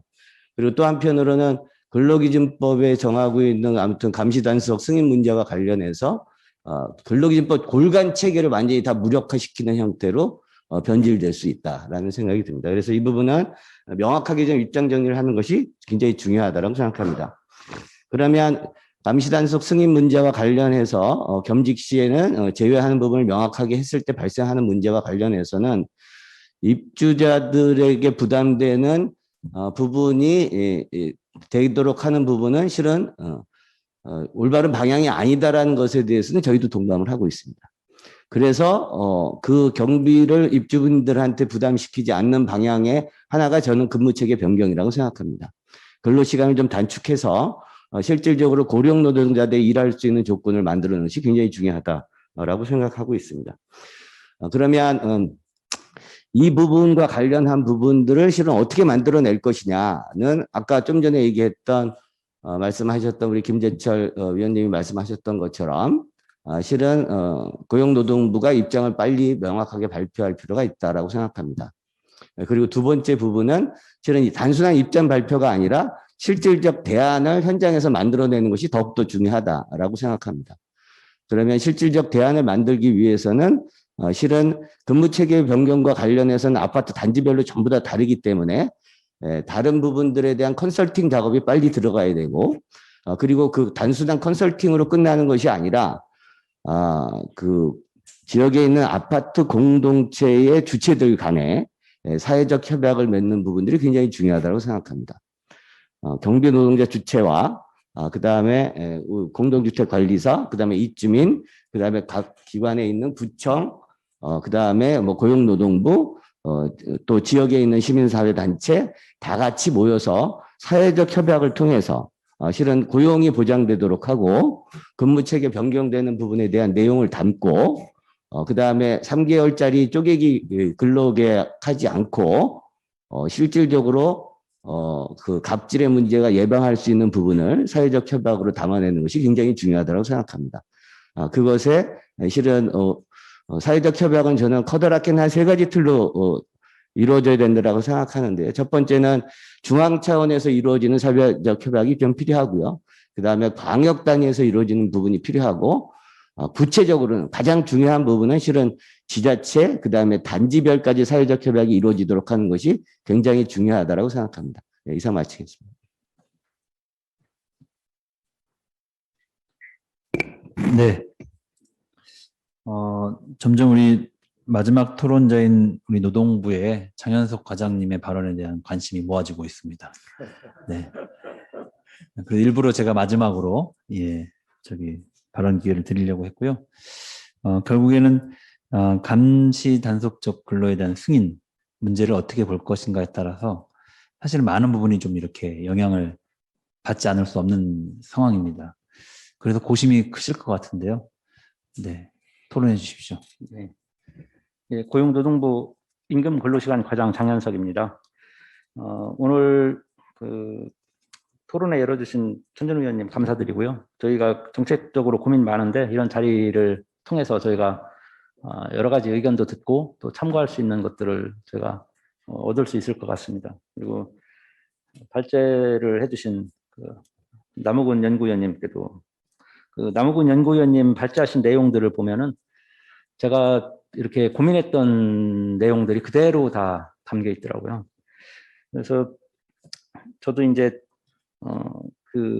이 부분에 대해서 어떻게 하는 게 가장 좋은 해법인가에 대해서 이제 내부에서도 논의를 하고 고민도 많이 하고 있는데 기본적으로 이게 한 방향의 어떤 정책 어떤 고민과 그 결과를 도출하는 것들은 굉장히 쉬운 일이에요, 사실은. 근데 저희 고용노동부 일이라는 거는 항상 노사관계 양측의 어떤 가운데에 있고 그래서 항상 어려운 부분이 있는데 이 아파트 부분은 더 어려운 것 같습니다. 그러니까 경비 업체가 있고 근로자분들이 있고 또 입주민분들이 있고 이렇게 삼자 관계고 서로 물고 물리면서 서로 이해관계가 서로 대립하고 있고 팽팽한 어떻게 보면은 균형을 이루고 있다고 해야 될까? 그 균형이 굉장히 안정적이지도 않고 불안정한 상태의 균형이 아닌가 하는 생각도 들고 잘못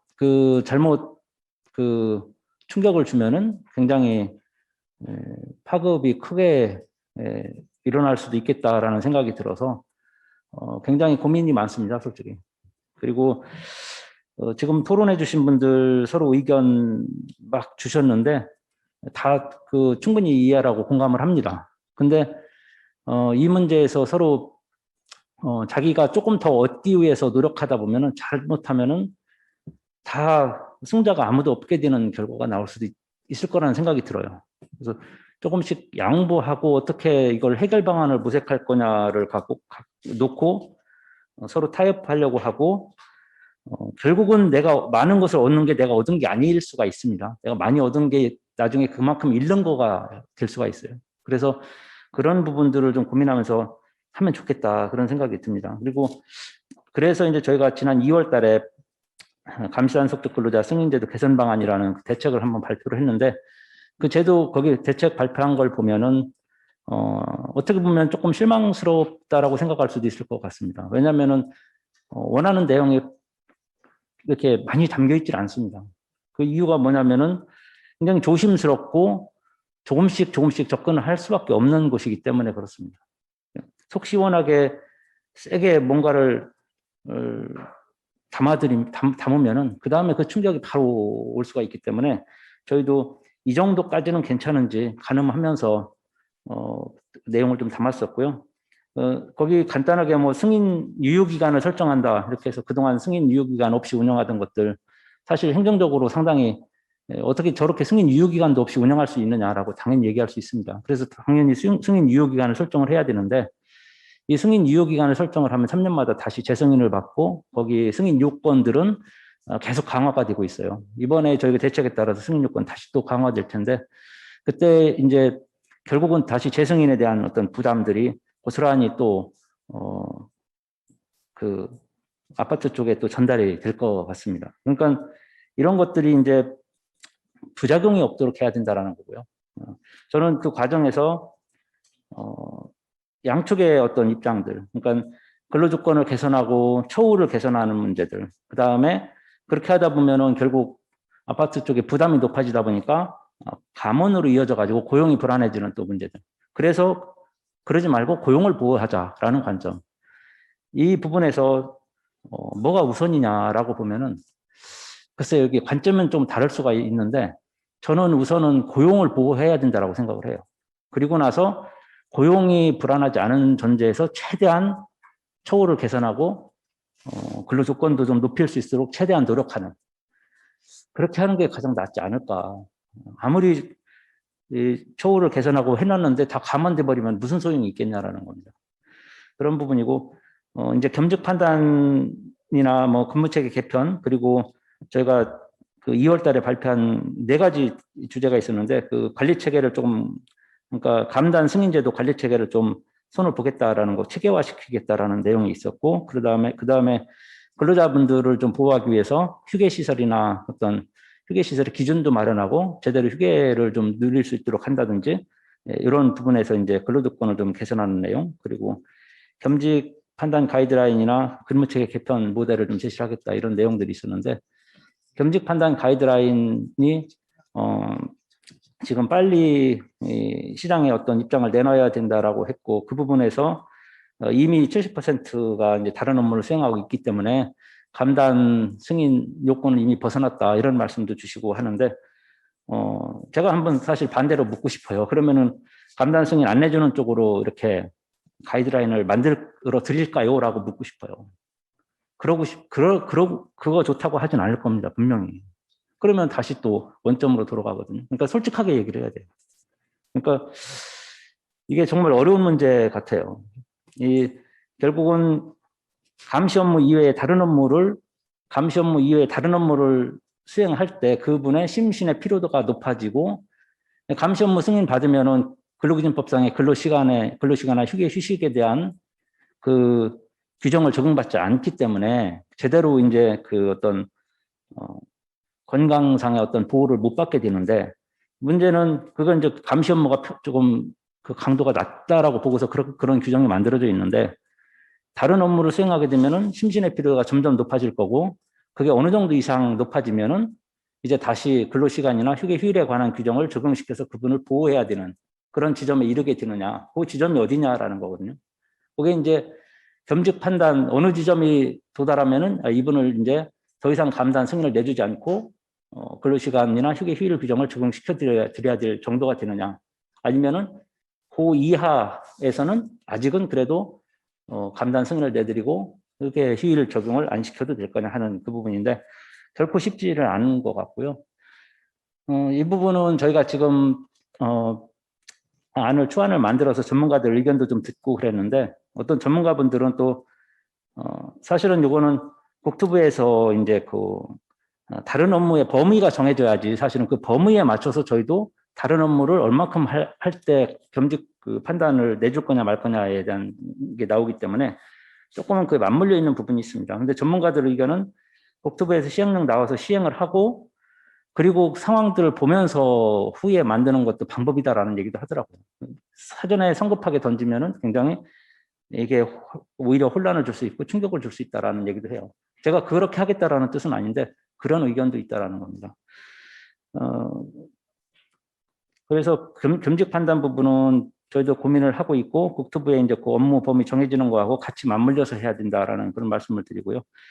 근무체계 개편은 그거는 저희도 이제 연구를 통해서 어느 정도 개발했습니다. 아까 남욱은 연구위원님께서 몇 가지 안들도 말씀해 주셨는데, 남욱은 연구위원님도 이제 같이 연구에 참여하셨기 때문에 저희도 같이 이제 공유를 하고 있고, 몇 번 거쳐서 저희도 이제 같이 회의도 했습니다. 그리고 안을 어느 정도 좀 다듬은 상태고, 앞에 이제 그 근로자 보호라든지 관리체계 개편과 관련된 시행 법령 규정 개정이라든지 또 훈련 개정이라든지 이런 것들도 안을 지금 만들어가고 있는 단계에 있습니다. 저희가 6월 중에는 입법 예고할 거는 입법 예고를 하고, 행정 예고할 거는 행정 예고하고, 그리고 근무체계 개편은 한 6월 중에는 가급적 좀 선을 보이려고 하고 있습니다. 겸직 판단 가이드라인은 아까 말씀드린 대로 조금 더 뒤에 늦어질 수 있을 것 같고요. 그런 상태입니다. 하여튼 저희도 오늘 주신 의견들 다 반영하고, 그리고 최대한 고용 안정이라는 거에 이제 초점을 두고, 그러면서도 그 선에서 최대한 처우나 근로조건이 좀 개선될 수 있도록 최대한의 노력을 저희가 하겠다는 말씀을 드리겠습니다. 네. 토론해 주시면서 해주신 말씀 중에 그 노동부에서 전문가 의견을 묻는 과정에 국토부가 업무 범위를 현실화한 이후 그것이 시행되는 과정을 보면서 겸직 판단 가이드라인을 세우는 게 좋지 않겠냐. 그렇게 가는 게 무리가 없을 것 같다. 현실에 맞는 안이 나올 수 있겠다라는 의견도 있었다고 하셨습니다. 여기에 대해서 어떻게 생각하시는지 한번 토론자들 의견 있으시면 해주십시오. 네. 저는 조금 전에 우리 그 노동부 과장님도 말씀하셨는데, 감시 단속적 근로자를 하느냐 마느냐, 24시간 격일제를 하느냐 마느냐, 이런 것들은 결국은 비용 때문에 그런 겁니다. 비용만 이게 지금 현 상태가 유지되면서 지원이 되면은 뭐 감시 단속적 근로자를 하든 일반 근로자를 하든 아무 문제가 없어요. 근데 이게 이제 비용하고 수반되기 때문에 이제 이런 문제가 되거든요. 그러면은 지금 현재 저희들 단체에서도 토론회나 또 여러 회의를 통해서 들어보면은, 아니 공동주택은 왜 방범 업무를 입주민들이 다 부담해야 되느냐. 일반 단독주택들은 정부나 지자체에서 비용을 부담해서 방범 활동을 하고 있지 않느냐. 그런데 왜 자꾸 임금은 올라가고 여러 가지 규제를 하면서 그 비용은 주민들한테 전가를 시키느냐. 이 문제가 굉장히 핵심이에요. 그래서 정부에서도 공동주택에 대한 그 방범 비용에 대해서 일정 부분 특히 야간 같은데 지원책이 분명히 있어야 됩니다. 그래야만 이게 어느 정도 해결이 되는 것이지 무조건 이거는 법으로 강제해가지고 주민들한테 하라 마라. 사실 경비 명칭도 경비를 하든 관리자를 하든 그 문제가 없어요. 다만 경비 명칭을 바꿨을 때에 감시 근로자에 대한 제외가 되느냐 안 되느냐 이게 이제 결국은 비용입니다. 그래서 비용을 그러니까 지금 현재 지금 갑자기 이렇게 30%씩 40%씩 또 올라가면은 이게 분명히 이건 또 전국적으로 문제가 생깁니다. 그러니까 이걸 완충시키기 위해서는 정부에서도 여기에 대한 그 대안을 특히 그 고령자들 일자리 창출을 위해서라도 그 방범 비용에 대해서는 일정 부분 지원할 수 있는 부분을 대안을 좀 마련하시면은 주민들도 같이 상생하는 거 좋죠. 근데 이게 굉장히 좀 문제가 생각합니다. 그래서 명칭을 경비를 하든 일반 근로자를 하든 뭐 단순 근로자를 하든 좋지만은 거기에 대한 대안이 있어야 되겠다 봅니다. 그러니까 예. 방범이라고 하면 어떤 형태를 말씀하십니까? 방범이라고 하는 건 순찰도 돌고 지금 경비 근무자가 야간에 이제 초소 순찰 돌고 하잖아요. 근데 일부 지금 그 경비 근로자들 그 저도 그 회장을 오랫동안 해봤습니다만은 격일제를 또 선호하는 사람들이 있어요. 그 왜 그러냐면은 보름 근무하고 보름은 쉬거든요. 그러니까 자기들 농사도 짓고 그 노는 날은. 그래서 나는 좀 힘들더라도 여기서 쉬게 시간을 갖고 자고 그 다음날은 나는 하루 24시간 쉬는 게 좋다. 이렇게 하는 분들도 굉장히 많아요. 무조건 이교대라든지 뭐 출퇴근 시기는 이게 전부 능사는 아니에요. 그래서 그런 것들도 상세하게 현장을 좀 더 조사해가지고 거기에 맞도록 대안이 나와야 된다고 봅니다. 네, 말씀하십시오. 우리 네. 김원일 대표님 말씀하신 아파트는 경비 반봉 업무를 왜 정부가 안 하냐. 이거는 저는 좀 동의합니다. 동의하고요. 그다음에 이제 아까 말씀하셨던 핵심이 업무 범위를 국토부가 먼저 결정하고 이에 따라서 순차적으로 좀 천천히 합시다라고 하는 제안과 관련돼서는요. 전 그게 가장 큰 현장의 혼란을 불러일으킬 거라고 아까 말씀드렸고 실제로 그렇습니다. 저희가 안산시에 120개 아파트의 전체 이제 공문을 보냈습니다. 작년부터 이렇게 바뀌고 있고 그래서 조지가 있으니 저희가 이제 시 차원에서 컨설팅을 하고 교대제 근무나 이런 그 실제 임금에 대한 부담 상승 분이 없이 만들어 드리겠습니다라고 해서 한 8개 아파트 정도를 컨설팅을 작년에 했는데 어떤 결과가 나오는가 하면요. 그 중에 한 2개 정도는 조루순 출소 문제 때문에 주민들의 이제 위기의식을 느끼면서 이 인건비 상승이 있더라도 그냥 계속 이대로 24시간 교대나 이렇게 해서 지금 경비 업무를 했으면 좋겠습니다. 이렇게 이제 얘기를 한 데가 있고요. 그 특수성 이외에 나머지 한 6개 정도는 정부가 무슨 대책이 있지 않겠습니까? 그래서 감단이든 뭐든 간에 이거에 대해서 갑자기 뭐 결정하겠습니까? 그 조치를 보고 우리는 판단을 하겠습니다. 이렇게 유보하고 있는 거예요. 근데 이게 그대로 지금 예를 들면 지금도 이미 늦은 상태인데 과장님 말씀하신 대로 뭐 10월 21일 전면 시행인데 늦는다는 것은 업무 범위 발표나고 나서 9월 뭐 이렇게 가서 발표해버리면 진짜 현장에서는 대응할 수 있는 아무런 방법이 없어집니다. 그래서 그 판단은 조금 더 다시 고민하시는 게 좋지 않겠나 싶습니다. 네, 우리 경찰청에서도 관련해서 한 말씀 해주시면 어떨까요? 그 경비 방범 업무와 관련해서 그것을 입주자들에게 전부 전가시키지 말아달라 뭐 이런 얘기 하셨는데, 네. 전국에 있는 아파트의 그 범죄 예방 관련한 방법 부분을 정부가 왜 안 해주냐, 정부가 지원을 해줘야 되는 거 아니냐 하는 말씀을 하시는데, 뭐 경찰청에서도 물론 그 지역 주민의 안전을 위해서 뭐 아파트도 순찰을 하고 또 주민들이 요청이 있으면은 지금은 요청을 하면 또 순찰도 하고 있습니다. 근데 경찰 인력도 한계가 있는데 어떤 그런 치안 예산이라든가 인력이 뭐 충분히 확보가 되지 않는 이상 거의 뭐 지금의 공동주택 경비원처럼 아파트에 상주하는 뭐 경비 인력을 둔다는 거는 사실상 어려운 부분일 거고요. 지금 또 사실은 범죄 예방 업무가 또 지금은 자치 경찰 사무가 돼서 이제 지자체에 또 자치 경찰 사무를 또 지휘 감독도 하고, 그러니까 그런 부분에서는 뭐 지자체에서도 뭐 정부뿐만 아니라 지자체에서도 함께 그 지역 주민 안전을 위해서 같이 이렇게 뭐 예산 지원이라든가 또 그런 부분을 고민을 해야 되는 거는 맞지 않나 하는 그런 생각은 듭니다. 근데 정말 이 전국의 이 많은 아파트에 대한 경비 방범을 뭐 경찰에서 이렇게 담당을 한다는 거는 좀 쉽지 않은 문제인 것 같고요. 하여튼 뭐 만약에 아파트에 네. 경비라고 하는 직책을 갖는 분이 안 계시면 못하는 업무가 어떤 게 있습니까? 아파트에 경비 노동자가 없으면 경비 업무를 하시는 분이 안 계시면 아파트 안에 예. 못하게 되는 업무가 어떤 게 있냐는 거죠. 어떤 말씀? 그러니까 여기를 경비 업무 네. 전원다 관리원으로 교체하자는 안이 있는데요. 경비라고 하는 업무를 담당하시는 분이 만약에 아파트 안에 없다면 그거로 인해서 발생하는 문제가 뭐가 있냐는 걸 여쭤본 겁니다. 방범, 네.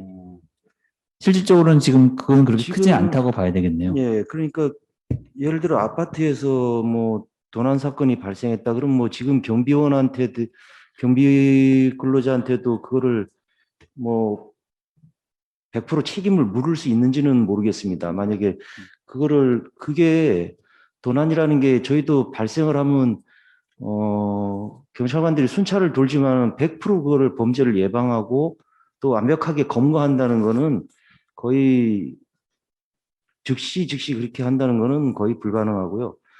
범죄가 발생했을 때, 절도 사건이 있었을 땐 저희도 수사 인력을 동원하고 뭐 순찰로서 그게 커버가 안 된다면은 수사를 통해서 당연히 그 CCTV라든가 이런 수사를 통해서 당연히 검거를 하는 게 저희가 목적이고 그런 부분이 그러니까 관리원이 순찰 업무를 하는 건 가능하다고 보시는 건가요? 관리원이 순찰 업무를 한다는 거는 그 부분은 뭐 예를 들면은 뭐 입대위 같은 데서 직접 뭐 고용을 한 관리원이 뭐 아주 부수적으로 그러니까 일반적인 관리 업무를 하면서 아주 극히 그냥 감시 업무 정도 하는 경우는 뭐 제가 지금 생각하기에는 뭐 어렵지 않은 부분이라고 생각하는데 근데 경비 업체를 두고 경비 업체를 통해서 고용을 한다면 그건 또 경비업법 적용을 받을 수도 있는 문제가 될 수 있다라고 생각을 합니다. 네, 알겠습니다. 이제 토론을 마무리를 좀 해야 될 텐데요. 네, 잠깐만요. 네. 잠깐만요. 네. 우리 고민정 의원이 좀 먼저 일어나셔야 될 것 같아가지고, 예, 보시면서 좀 의견 있으신 말씀 주시고, 그 다음에 우리 황보환 부회장님 말씀 듣고, 그리고 우리 발제자 말씀 듣고 일단 마무리하도록 하겠습니다. 이렇게 쭉 얘기를 들어보니까, 국토부, 노동부, 경찰, 또 입주자 대표, 우리 경비 노동자들까지 하나씩은 적어도 할 수 있는 일들이 있다는 생각이 듭니다. 예를 들면은, 조금 전에 이제 김원일 부회장님께서, 왜 아파트에서의 경비 업무는 국가에서 해주지 않는가라는 문제 제기를 해주셨는데, 저도 그 부분에 공감은 가더라고요. 그러면은 그것을 경찰에서 다 방범을 둘 수 있을 것인가? 저는 쉽지 않은 일이라고 생각은 듭니다.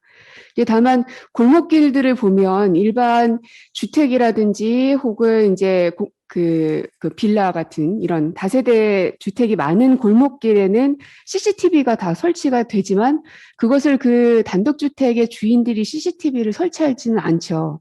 하지만 아파트 단지 안에서의 CCTV 설치는 아마 다 입주자 주민들의 경비로 되는 것으로 알고 있습니다. 그리고 이제 방범을 도는 것도 이제 경찰에서 그런 골목들은 매일같이 하지는 못하겠지만 뭐 어느 정도는 시기를 두어가면서 시간대를 두어가면서 돌 텐데 그럴 때 그러면 아파트 단지가 앞으로는 갈수록 점점 더 영역 자체가 넓어지고 있는데 그러면은 그 넓어진 영역만큼은 빼고 나머지만 순찰을 돈다는 얘기가 되는 거잖아요. 그러면 이 아파트 단지 안에 살고 있는 주민들도 굉장히 많은데 그 사람들의 안전을 위해서라도 조금 더 그 시간과 노력 투자가 필요하지 않나. 이게 더불어서 경찰 안에서 그거를 다 감당해내지 못하기 때문에 그 자율방범대 같은 것들이 주민들로 구성이 돼서 돌아갑니다. 그래서 그분들이 이제 뭐 봉사로 많이들 하시는 걸로 알고 있습니다. 이게 다 감당이 안 되기 때문에 주민들의 역할이 이제 거기에 더 배가가 되는 거거든요. 그래서 이 동별로 그 일정한 시간에 뭐 1시간씩 몇 명이 어떤 골목을 이렇게 도는 것이 각 자치구별로 다 지금 운영이 되고 있거든요. 그렇다면은 아파트 단지 내에서 역시 주민 대표단이 일단은 그 중심이 돼야 되겠죠. 뭐 그분들께서 이러한 봉사의 영역까지도 같이 좀 감당하실 마음의 준비도 하셔야 될 거라는 생각이 들고, 그리고 앞서 그 일자리 안정자금 지원 이런 말씀도 하셨는데 그것도 전 좋은 아이디어라는 생각이 듭니다. 그러니까 이게 언제까지나 경비 노동자와 입주자들과의 관계가 노사 관계가 아니니까는 혹은 국토부 입장에서도 이거는 그냥 개인의 사유지들이기 때문에 우리가 들어갈 수 있는 부분이 없다라고 보수적으로만 생각할 것이 아니라 이제는 경비 노동자가 하나의 커다란 거대한 노동 단체가 됐다라고 봐도 과언이 아닐 정도잖아요. 그러면 이분들의 일자리를 만약에 그 해당 아파트에서 보장을 한다면 거기에 대한 인센티브를 어떤 방식으로 줄 수 있을까에 대한 고민이 저는 필요하다고 생각합니다. 이게 아파트가 줄어들거나 혹은 지금에서 멈춰 있는 거라면은 모르겠으나 앞으로 갈수록 더 많이 늘어날 확률이 크기 때문에 그런 것이고요.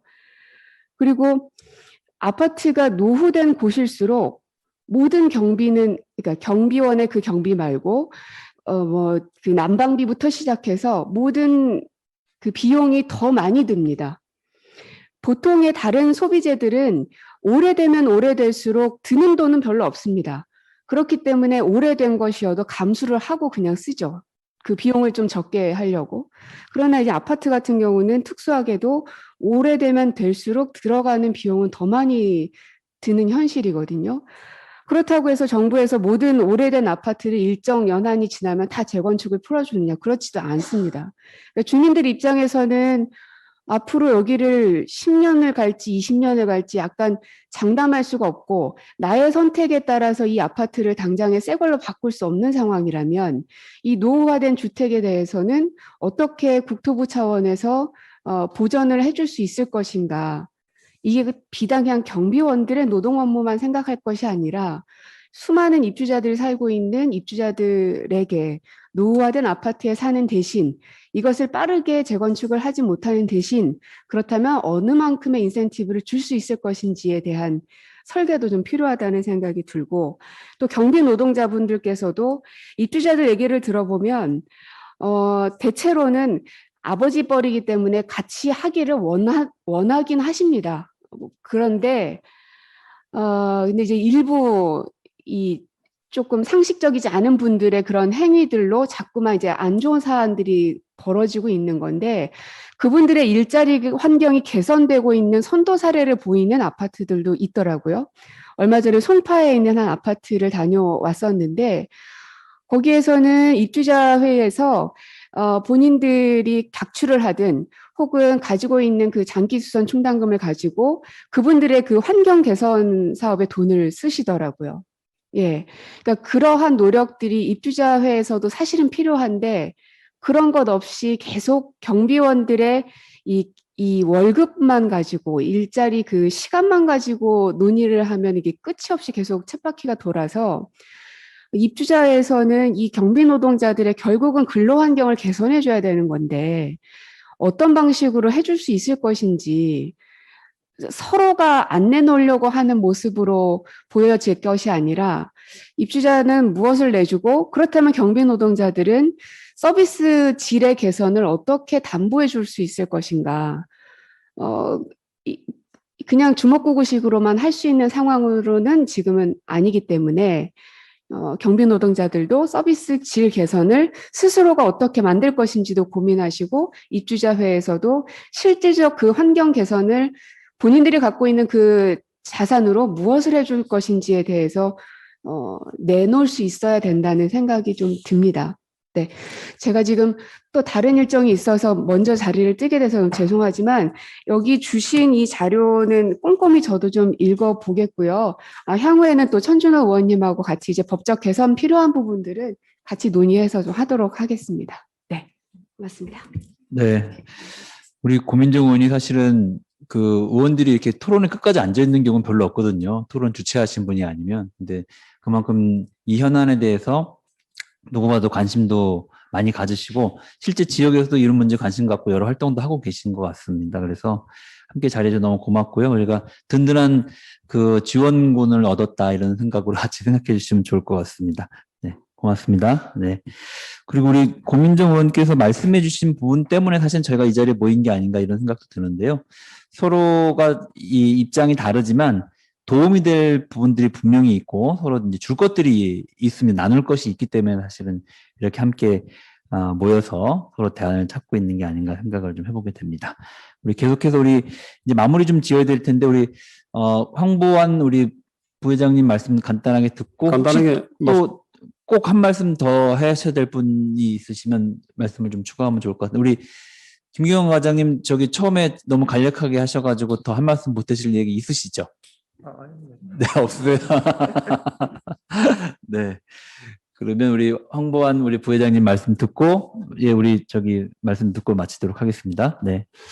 지금 그 비용 관련해서는 이제 정부에서 실제 그 최저임금이 상승하다 보니까 인센티브를 주고 있습니다. 있는데 지금 일자리 안정자금이라고 아마 다 아실 건데 그게 지금 아파트에서는 어떻게 쓰이느냐면 입주자들의 그 관리비 차감 용도로 쓰이고 있습니다. 그래서 그 이름과 다르게 실제 그 근로자들하고는 전혀 관계없이 그 용도 자체가 그 주민들의 관리비를 조금 줄여주는 그런 용도로 쓰이는데 그걸 저는 좀 현장에 있지만 이해를 잘 못하겠습니다. 사실 그런 부분만 뭐 큰 금액은 아니지만 그런 부분이라도 근로자들 최저임금 상승을 해서 그 역시 뭐 이래치나 저래치나 뭐 마찬가지긴 한데 그게 실제 그 청소나 그다음에 경비하는 이런 분들인데 실제 쓰이면은 아파트 주민들도 역시 뭐 그만큼 관리비가 줄어드는 그런 건데 그런 부분도 한번 정책적으로 한번 좀 전환할 수 있으면은 좀 해보시면 어떨까 그렇게 생각하고 있습니다. 이사입니다. 네, 알겠습니다. 우리 마지막으로 네.